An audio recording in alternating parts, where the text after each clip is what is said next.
नमस्कार, crime news देख रहे हैं आप और मैं आपके साथ रंजना रावत। अगले आधे घंटे तक हम आपको बताएंगे बिहार झारखंड की हर वो वारदात जिसका सीधे आपसे सरोकार है।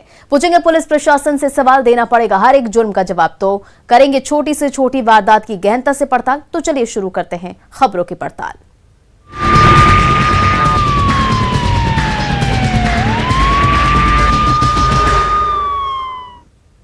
आतंकियों के गिद्ध नजर से बिहार को एक बार फिर सुर्खियों में ला दिया है। आतंकी जम्मू कश्मीर में बैठक कर बड़ी वारदात की साजिश रच रहे हैं, जिसमें बिहार के युवा भी अपनी भूमिका निभा रहे हैं। आतंकियों के लिए छोटा हथियार सप्लाई कर रहे हैं, लेकिन एनआईए और बिहार एटीएस की टीम ने दहशतगर्दों के नापाक मंसूबों पर पानी फेर दिया है। देखिए इस रिपोर्ट में हथियार छपरा टू जम्मू कश्मीर का पूरा सच। छोटा हथियार, बड़ी साजिश, एनआईए और एटीएस ने किया नाकाम। अरमान अली बेनकाब, परिजन हैरान। हथियार छपरा टू जम्मू कश्मीर। तस्वीरों में दिख रहे इस शख्स का नाम अरमान अली उर्फ अरमान मंसूरी है, जिसकी उम्र 20 साल है। लेकिन इसके इरादे और कारनामे सुनेंगे तो आपके होश फाख्ता हो जाएंगे। छोटी उम्र में इसके जहन में बड़ी साजिश चल रही थी। यह शख्स छपरा के एक छोटे से गांव देव बहुआरा में रहता था, लेकिन इसके तार जम्मू कश्मीर के दहशतगर्दों से जुड़े थे। उनके लिए यह शख्स छोटे हथियार की सप्लाई करता था, जिसे आतंकी कनेक्शन के आरोप में बिहार एटीएस और एनआईए ने गुरुवार को संयुक्त कार्रवाई करते हुए छपरा जिले के मढ़ौरा थाना के देव बहुआरा गांव से गिरफ्तार किया है, जिसके बाद इसकी सिविल कोर्ट में पेशी हुई। वहीं से एनआईए की टीम उसे अपने साथ लेकर रवाना हो गई। इसकी गिरफ्तारी के बाद जहां परिजन हैरान हैं, वहीं गांव में दहशत का माहौल है। अरमान अली देव बहुआरा गांव का रहने वाला है। नियामुद्दीन अंसारी का सबसे बड़ा बेटा है। अरमान अली के पिता सऊदी अरब में काम करते हैं। अरमान की मां ओहिदा खातून गृहिणी हैं। अरमान से छोटे 2 और भाई हैं। अरमान केरल में टाइल्स लगाने का काम करता था। लॉकडाउन के बाद से अरमान घर पर ही रह रहा था। घर पर रहने के दौरान अरमान जावेद से मिला। यहीं से शुरू हुआ हथियारों की तस्करी का खेल। कुछ नहीं, अपना घर पर रहते थे, बाहर जाते थे केरला में मार्बल टाइल्स के काम करने के लिए। फिर जाते थे, फिर अपना आ जाते थे। हमको कुछ जानकारी नहीं। हाँ, क्या कहाँ रहते हैं आप? सऊदी अरब रहता हूँ। हाँ, घर में काम करता हूँ। हाँ। बस इससे ज़्यादा क्या बोलूँगा। नहीं, लड़का के बारे में, गतिविधि के बारे में कोई जानकारी आपको है? तभी कैसे गिरफ्तारी हुई है, क्या कह के गिरफ्तारी हुई है? तो हमको मालूम ही नहीं है। तो मैं अरमान अली उर्फ अरमान मंसूरी पर आरोप है कि वो मोहम्मद जावेद के साथ मिलकर जम्मू कश्मीर के आतंकियों को पिस्टल सप्लाई करता था। खुफिया इंटेलिजेंस के बाद बिहार एटीएस ने 15 फरवरी 2021 को जावेद को छपरा से ही गिरफ्तार किया था, जिसके बाद जावेद के गांव में हड़कंप मच गया। इस पूरी साजिश का मास्टरमाइंड मुश्ताक है। जावेद की दोस्ती सबसे पहले मुश्ताक से हुई थी। मुश्ताक ने पूरा प्लान जावेद को बताया। जावेद उसमें शामिल हो गया। उसके बाद जावेद ने अपने भाई गुड्डू को शामिल किया। फिर जावेद और गुड्डू ने अरमान अली को शामिल किया। जावेद पर आरोप है कि उसने अपने भाई के साथ मिलकर आतंकियों को हथियार सप्लाई की। जावेद का भाई गुड्डू पहले ही गिरफ्तार हो चुका है। मुश्ताक के साथ मिलकर छोटे हथियार की वो सप्लाई करता था। जावेद की दोस्ती मुश्ताक से अलीगढ़ में हुई थी। मुश्ताक ने ही जावेद को शामिल किया था। पहली खेप में 3 और दूसरी खेप में 4 पिस्टल की सप्लाई की। मुश्ताक का कनेक्शन जम्मू कश्मीर के आतंकियों के साथ है। बिहार एटीएस ने मोहम्मद जावेद को 15 फरवरी को गिरफ्तार किया था। मढ़ौरा थाना इलाके के देव बहुआरा गांव से गिरफ्तारी हुई थी। मोहम्मद जावेद के पिता एक रिटायर्ड शिक्षक हैं। जावेद के परिवार में 5 भाई और 1 बहन है। इतना ही नहीं, इसी मामले में एनआईए ने जम्मू निवासी गुड्डू अली को जम्मू से गिरफ्तार किया है। एनआईए ने हथियार सप्लाई मामले में पूछताछ के लिए गुड्डू को एनआईए ऑफिस में तलब किया था। पूछताछ के दौरान गुड्डू एनआईए के सवालों का सही जवाब नहीं दे पाया, तो एनआईए ने उसे गिरफ्तार कर लिया। जम्मू कश्मीर के डीजीपी दिलबाग सिंह ने इस बात का खुलासा किया था कि जम्मू और कश्मीर में आतंकी कोई बड़ी घटना को अंजाम देने की फिराक में है। इसी सिलसिले में आतंकियों ने बिहार के छपरा से छोटे पिस्टल मंगवाए थे। फिलहाल एनआईए की टीम सभी से पूछताछ कर रही है और साजिश के राज उगलवाने की कोशिश कर रही है ताकि जमीन के जन्नत में अमन और चैन कायम रहे। छपरा से न्यूज़ 18 के लिए संतोष की रिपोर्ट।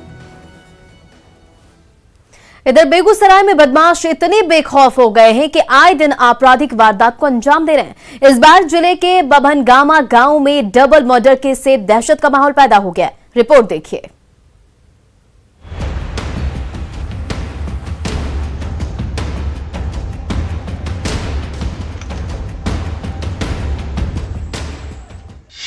बेगूसराय में बदमाश बेलगाम, गोलीबारी और बमबाजी से थर्राया जिला।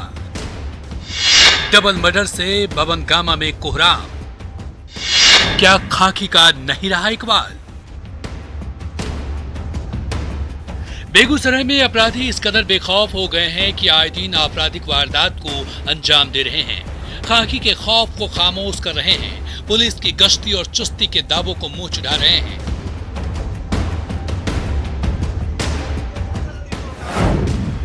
राह चलते लोगों को गोली मार दे रहे हैं। इलाके में दहशत का माहौल पैदा कर रहे हैं। इनके हौसले इतने बुलंद हैं कि सुरक्षा व्यवस्था की तमाम दावे बौने साबित हो रहे हैं। ये हम नहीं कह रहे हैं। जिले से आई हत्या की ये 2 तस्वीरें इस बात की गवाही दे रही है। चीख चीख कर कह रही है कि जिले में खाकी का इकबाल खत्म हो चुका है। ये तस्वीरें जिले के नवकोठी थाना क्षेत्र के बभनगामा गांव की है, जहां गुरुवार की देर शाम उस वक्त गोलियों और बम की आवाज से गूंज उठा जब शाम ढलते ही हथियारों से लैस बेखौफ बदमाशों ने गुड्डू सिंह नाम के पानी व्यवसायी की गोली मारकर हत्या कर दी। जिस बात की तस्दीक मौका वारदात पर पड़े मृतक की चप्पल, पानी की बोतल और खून के धब्बे कर रहे हैं। ये बहुत दिन पहले से ही जमीन विवाद चल रहा था, तो मटियानी विधायक जो है वो जमीन क्लियर करवा दिए थे। ये बगल में एक जमीन है, दुकान बगल में, वो जमीन खरीदा गया। उसके बाद वो आज घटना का अंजाम दिया। हम तो बाहर में थे, तो पता चला, रास्ते से पता चला कि मार गया। तो यही तो वहाँ पानी दुकान, एक पानी प्लांट है यहाँ से करीब 50 मीटर की दूरी पे पानी का प्लांट है डिपो से। तो वहाँ पानी लेके आ रहे थे रास्ते में, बीच रोड पे जैसे प्लांट पानी लेके निकले डब्बा वहाँ पानी वाले प्लांट से, वहीं पे गोली मार दिया गया। जानकारी मिली कि उनको उनकी गोली मार के हत्या कर दी गई है। तो पुलिस टीम तत्काल पहुंची और जैसा वहाँ बताया गया कि पुरानी रंजिश में जो पतला करके हैं पौसारा के, उनके फैमिली मेंबर ही वहाँ गोली से मारे हैं। पुलिस उसके बाद छापेमारी की, लोग सारे लोग घर से फिरार हैं। गुड्डू सिंह की हत्या की खबर जंगल में आग की तरह फैल गई। जिसकी खबर परिजनों को लगी, उसके बाद आक्रोशित परिजनों और ग्रामीणों ने हंगामा करते हुए आरोपी के ड्राइवर बबलू महतो को पकड़ लिया और उसकी पहले ईंट पत्थर और लाठी डंडे से जमकर पिटाई कर दी। पिटाई के बाद बबलू महतो ने भागकर अपने मालिक अकुल सिंह के घर में छुपकर जान बचाने की कोशिश की, लेकिन वहां भी आक्रोशित लोग पहुंच गए और घर से खींचकर बबलू महतो की फिर से पिटाई करनी शुरू कर दी। पिटाई के बाद आक्रोशित लोगों ने बबलू महतो को हनुमान मंदिर के पास लाया। तब तक भीड़ से ही किसी युवक ने बबलू महतो पर बम फेंक दिया, जिससे घटनास्थल पर ही बबलू महतो की मौत हो गई। घटना के बाद घंटों आक्रोशित लोगों ने बेगूसराय नवकोटी पथ को जाम रखा। बाद में मौके पर पहुंचकर बकरी के डीएसपी ओम प्रकाश ने किसी तरह समझा बुझाकर मामले को शांत कराया। बजरंगबली के मंदिर पर बैठल रहते, ताला लगा कर, तब 3 बजे पहले सौंसे दे चेक कल के कुछ रहे नहीं है, कल के ला माधर चल मोबाइल, कल के मोबाइल कहाँ से थे, हमारा मोबाइल नहीं है, कल के छो तोरा मोबाइल तैयो नहीं बात बुझलखिन, तो बस नहीं बात बस पकड़ लड़के मारे लगले तो मालिक दुकान गेलखिन घर में नुकायल, तो हम सब ढुक गेले की करथिन, वो अपने जान बचेथिन, तब वो निकाल देलखिन। यहाँ तक बोल्डर मारे रहे, ईटा मारे रहे, यहाँ तक गेलखिन भाई के, तब बम बिग देलके। बुझलक नहीं कि एगो के मारिए कि सबके मार दिए, जे मिलता है सबके तखन मार देते। जो उनका ड्राइवर था, बताया जाता कभी कभी ड्राइविंग करता था बबलू महतो, और करीब 9:15 के करीब में उसकी भी हत्या उसके घर के पास कर दी गई है। दोनों के रियल एक्यूज का पता लगाया जा रहा है और गिरफ्तारी के लिए छापेमारी कर। बबलू महतो की हत्या कैसे हुई? बबलू महतो की हत्या जैसे बता रहे हैं घर के सामने उसको अपराधियों ने बम से। डबल मर्डर के बाद इलाके में दहशत का माहौल है। परिजन खौफजदा हैं। आए दिन हो रहे आपराधिक वारदात से आम लोग सहमे हुए हैं कि कब कौन अपराधियों की गोली का शिकार हो जाए ये किसी को नहीं पता। ऐसे में जरूरत है कि पुलिस बेखौफ और बेलगाम बदमाशों के जहन में डर पैदा करे और गिरफ्तार कर सलाखों के पीछे पहुंचाए, ताकि जिले में खत्म हो रहा खाकी का इकबाल कायम रहे और आम लोग भयमुक्त होकर रह सकें। बेगूसराय से न्यूज़ 18 के लिए संतोष की रिपोर्ट। इधर मुजफ्फरपुर में निर्माणाधीन मकान से एक युवक का शव मिला है, जिसके बाद इलाके में सनसनी फैल गई। वहीं परिवार में मातमी सन्नाटा पसरा हुआ है। देखिए रिपोर्ट।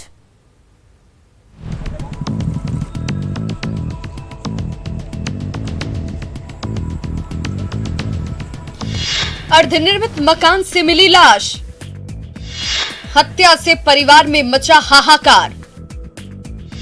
क्या स्मैक पीने से गई युवक की जान? तस्वीरों में आप देख रहे हैं कि एक अर्धनिर्मित मकान है। उस मकान के एक कमरे में एक युवक की लाश पड़ी हुई है। जमीन खून से तरबतर है। पास में ईंट और माचिस की तिल्लियां बिखरी पड़ी हैं। वहीं साथ में एक युवक भी औंधे मुंह बिखरा हुआ है, जिसे देखने के बाद परिवार में हाहाकार मच गया। हर कोई हैरान है, परेशान है कि आखिर ये सब कुछ हुआ कैसे, किसने किया और क्यों किया। सूचना मिला था कि शहबाजपुर में एक अर्धनिर्मित मकान है, उसमें एक डेड बॉडी पड़ा हुआ है। इस सूचना को सत्यापन हम लोग वहाँ पर गए तो देखे कि असामयिक पीने वाला जगह है वो, और वहाँ पर एक बॉडी पड़ा हुआ है जिसकी पहचान हो गई है।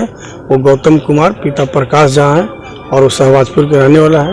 पोस्टमार्टम कराने के लिए हम लोग लाए हैं और उसके पास से हम लोग मोबाइल भी बरामद किया है। उसकी सारी हम लोग डिटेल्स खंगाल रहे हैं। जो भी ऐसे अपराधी किए हैं वैसे व्यक्ति को बख्शे नहीं जाएंगे। हर हालत में हम लोग पकड़ेंगे, उसको जेल में जाएंगे। दरअसल ये तस्वीर मुजफ्फरपुर जिले के अहियापुर थाना इलाके के सहवाजपुर गांव की है।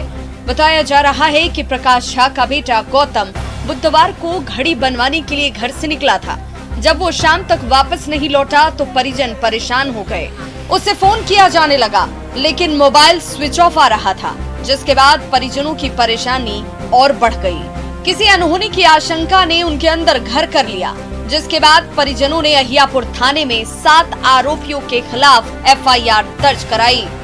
जिस जगह से युवक की लाश को बरामद किया गया वो जगह स्मैकियों का अड्डा है। प्रथम दृष्टया पुलिस को ये लग रहा है कि स्मैक पीने के विवाद में गौतम की हत्या की गई। पहले ईंट से सिर पर वार किया गया और फिर चाकू गोदकर उसे मौत के घाट उतार दिया गया। कल घर से 10 बजे चला दिन से घड़ी बनवाने के लिए। घड़ी मेरे बेटा के हाथ में लगा, मुझे रुमाल गया है। मम्मी से वो शायद 12 बजे तक बात किया है, बोला घर आ रहे हैं। उसके बाद मोबाइल स्विच ऑफ हो गया है तो लगा कि बैटरी खत्म हो गया होगा, आ जाएगा शाम तक घर पर। दिन में शाम से खोजते खोजते रात 12-1 बज गया, कहीं नहीं मेरा बेटा मिला। पहला दृष्टिकोण से तो यही लगता है कि जो भी उसका साथी लोग है असामयिक पीने के लिए उधर बुलाया होगा और असामयिक पीने के बहाने आपसी विवाद को लेकर इस तरीके की घटना घटी। शरीर पर जख्म भी है। हाँ, सिर में शरीर का जख्म है, लेकिन जख्म की अभी पहचान नहीं हो पा रही है कि किस तरीके का जख्म है, लेकिन उसके सिर से खून बह रहा है। शव मिलने के बाद पुलिस मामले की छानबीन में जुट गई है। इस दौरान पुलिस को मौके से मृतक गौतम का मोबाइल भी मिला है, जिसका कॉल डिटेल्स पुलिस खंगाल रही है और ये पता कर रही है कि युवक ने किस किस से बात। जहां से शव मिला वहां कौन कौन लोग मौजूद थे। सवाल ये भी कि ये निर्माणाधीन मकान किसका है। अगर यहाँ स्मैक पीने वाले आते हैं तो किसी को क्यों नहीं पता था, या किसी ने पुलिस को क्यों नहीं शिकायत की। पुलिस इन सारे बिंदुओं को ध्यान में रखते हुए मामले की गुत्थी सुलझाने में जुट गई है। देखना होगा कि कब तक सच सामने आता है और आरोपी सलाखों के पीछे पहुंच पाते हैं।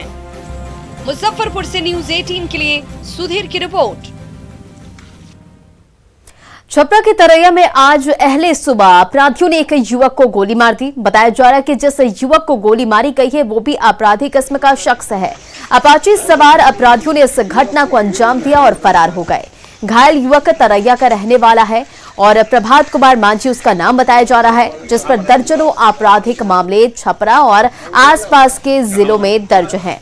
घटना के बाद इलाके में दहशत का माहौल है। युवक को गोली मारने का सीसीटीवी फुटेज भी सामने आया। आप इस वक्त अपने टीवी स्क्रीन पर 2 तस्वीरें देख सकते हैं। आप देख सकते हैं कि किस तरह से शख्स को गोली लगी, वो बचने के लिए भाग रहा है। कुछ देर बाद वो जमीन पर बैठ जाता है।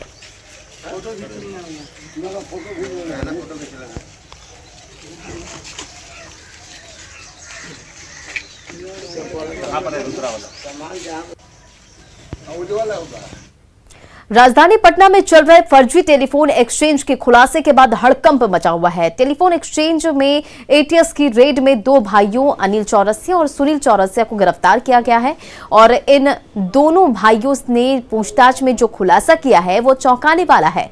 गिरफ्त में आए दोनों भाई बस एक मोहरा है। इस फर्जी टेलीफोन एक्सचेंज का मास्टरमाइंड सबी उल्लाह अब तक फरार है। पश्चिम बंगाल के सिलीगुड़ी के रहने वाले सबी उल्लाह की तलाश में पुलिस जुटी हुई है और छानबीन तेज कर चुकी है। बताया जा रहा है कि इस फर्जी टेलीफोन एक्सचेंज में मिडिल ईस्ट के देशों में ईरान, इराक, सऊदी अरब और पाकिस्तान से फोन आते थे। ज्यादातर कॉल सिवान, छपरा और गोपालगंज जिले से आती थी। इन फर्जी टेलीफोन एक्सचेंज की पटना पुलिस को खबर 9 महीने पहले तब लगी जब आईबी ने पटना पुलिस को अलर्ट किया। 9 महीने से पटना पुलिस इस फर्जी टेलीफोन एक्सचेंज को तलाश रही थी और 20 जुलाई की रात इसका खुलासा हुआ। काफ़ी ज़्यादा इक्विपमेंट बरामद किया गया था। फर्दर इन्वेस्टिगेशन में ये बात आई है कि ये लोग इसी तरीके का एक फर्जी एक्सचेंज दूसरे देशों में भी रखते हैं और ये इस देश से उस देश जब कॉल करते हैं तो इनका मोडस ऑपरेंडी ये है कि ये अपने देश के ही नंबर पे कॉल करते हैं और ये एक्सचेंज और वो एक्सचेंज जो है कनेक्टेड रहता है VoIP पे और उस एक्सचेंज में भी एक नंबर होता है जिससे उस देश के जो रिसीवर है उसके ऊपर कॉल जाता है। कहने का मतलब ये है कि ये एक तरफ से लोकल कॉल होता है बट वो इंटरनेशनल कॉल में कन्वर्ट हो जाता है through these for the fake telephone exchanges. ये मास्टरमाइंड नहीं है, ये एक लड़का था जो काम कर रहा था, जो सैलरी ले रहा था। जो मास्टरमाइंड है उसका नाम सामने आ गया है। हम लोग उसके खिलाफ और इन्वेस्टिगेशन कर रहे हैं, एविडेंस जुड़ा रहे हैं। पूर्व पुलिस अधिकारी शिवचंद्र सिंह की माने तो देश के खिलाफ साजिश है और वो हैरान है कि कैसे पटना पुलिस इस फर्जी एक्सचेंज से अब तक अनजान थी जब तक कि केंद्रीय खुफिया एजेंसी ने उसे खबर नहीं दी। देश के सुरक्षा के लिए तो खतरा है ही, लेकिन अत्यंत दुर्भाग्यपूर्ण है कि एक राज्य की राजधानी में इस तरह का कारोबार अंतर्राष्ट्रीय या कहिए इसको कि आतंकवादी कारोबार, आतंकवादियों से जुड़े हुए कारोबार चल रहे थे और इसकी जानकारी यहाँ के स्टेट इंटेलिजेंस को नहीं थी।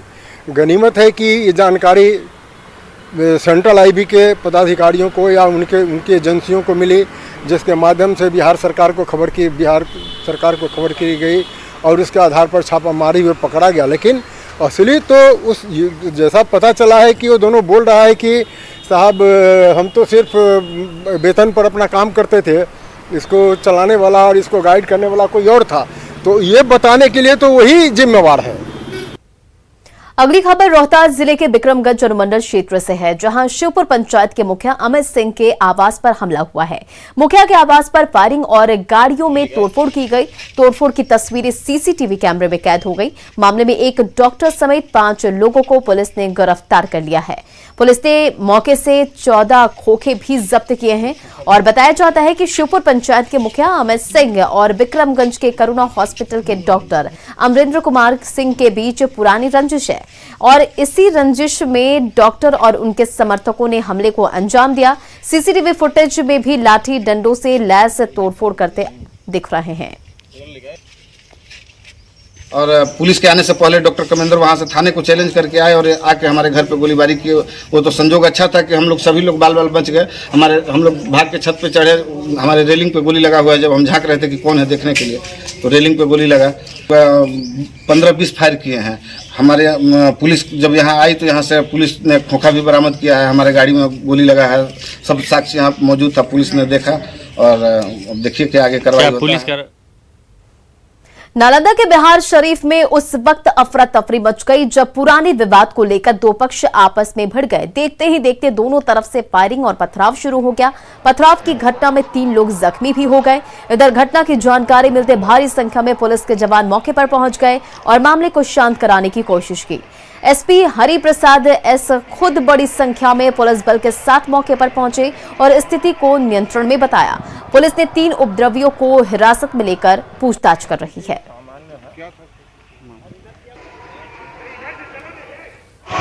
और इस संबंध में हम लोग प्रशासन की तुरंत पहुँच गए, स्थिति को नियंत्रण पर लाया। अभी वैसे कोई स्थिति नहीं है, दोनों समाज के लोग अपने देख सकते हैं, दोनों मुँह के साथ बात कर रहे हैं, हम लोग मामले को समझने की कोशिश कर रहे हैं और जो उपद्रवी हैं उन लोग पर कड़ी कानूनी कार्रवाई की जाएगी, उन लोगों को प्राथमिकी भी दर्ज की जाएगी और उन लोगों को हम लोग अरेस्ट करेंगे। कितने लोग वो सब अभी कितने लोग जख्मी हैं सर? अभी तत्काल 1-2 लोगों के जख्मी होने की बात है। खबर गोपालगंज से, जहां एसटीएफ को बड़ी कामयाबी मिली है। बिहार एसटीएफ ने 50,000 के नामी अपराधी मुन्ना मिश्रा को गिरफ्तार कर लिया है। अपराधी के पास से एक AK-56 बरामद किया गया है। गोपालगंज पुलिस के सहयोग से एसटीएफ को यह कामयाबी मिली है।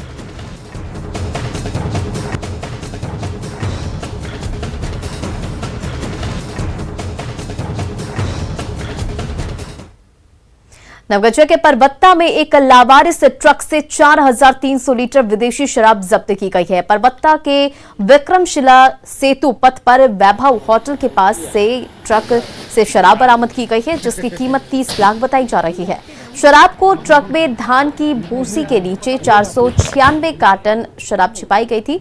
ट्रक का नंबर WB736377 है, जो ट्रक पश्चिम बंगाल के किसी शहर का है। यहाँ पे मौजूद गवाहों के समक्ष हमने गाड़ी की तलाशी ली तो गाड़ी में धान की भूसी जो है बरामद हुआ। धान की भूसियों को हटाने के बाद उसमें शराब की कार्टूनें प्राप्त हुई और इसमें जो है कुल वायसन गोल्ड ब्रांड विस्की की जो है 496 कार्टून बरामद किया गया है। कुल मात्रा 4384 लीटर शराब बरामद। कितनी एमएल की है सर? क्या कौन? इसमें 750 ml, 375 ml और 180 ml तीनों साइज की बोतलें बरामद हुई। नवादा में इन दिनों सोशल मीडिया पर एक वीडियो तेजी से वायरल हो रहा है, जिसमें महिला लोगों को शराब परोस रही है। वायरल वीडियो में साफ तौर पर देखा जा सकता है कि महिला अवैध तरीके से महुआ शराब लोगों को बेच रही है। उसके घर के पास कई लोग शराब खरीदकर पीने के लिए पहुंच रहे हैं। ये वायरल वीडियो वारसलीगंज का बताया जा रहा है, जो कि स्टेशन के पास का बताया जा रहा है। हालांकि न्यूज 18 इस वायरल वीडियो की पुष्टि नहीं करता, लेकिन ये वीडियो तेजी से सोशल मीडिया पर वायरल हो रहा है। वीडियो के वायरल होने के बाद भी स्थानीय पुलिस प्रशासन की ओर से इस मामले पर कोई कार्रवाई अभी नहीं हुई है।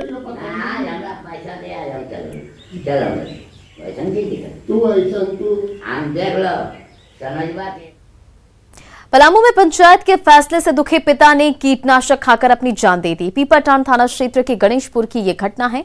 परिजनों के मुताबिक मृतक की बेटी का गांव में ही युवक से प्रेम प्रसंग चल रहा था, जिसके बाद शादी से उसने इनकार कर दिया था। साथ ही पंचायत के जरिए पैसे लेकर मामले को रफा दफा करने का दबाव बनाया जाने लगा। लड़की ने गांव के ही युवक दीपू को धोखा देने और यौन शोषण का आरोप लगाया है। इधर घटना की जानकारी मिलने पर पीपरटान पुलिस मौके पर पहुंची और शव को पोस्टमार्टम के लिए भेज दिया है। साथ ही यौन शोषण के आरोप का आवेदन मिलने पर कार्रवाई की बात कही गई है। टोटल था तो पैसा वैसा दे के मुखिया बोले कि तुम मैनेज करो, हम मैनेज करना नहीं चाहते हैं। मुखिया का नाम बोला? मुखिया सिंह बोले कि तुम मैनेज कर लो। मिठू सिंह भी बोले, अमन मोची बोले कि तुम पैसा कौड़ी ले लो, शादी करवा दे रहे हैं दूसरे जगह, तुम इस लड़का से शादी नहीं करो, ऐसे बोले। ये हम मैनेज करना नहीं चाहते हैं, पैसा कौड़ी हमको नहीं चाहिए। हम मेरे साथ वो लड़का गलत किया है, वो शादी हमसे करनी। मेरे साथ दीपू कुमार गलत किया है, मेरे से शादी करो। फिलहाल इस बुलेटिन में इतना ही। आगे देखिए अपना बिहार।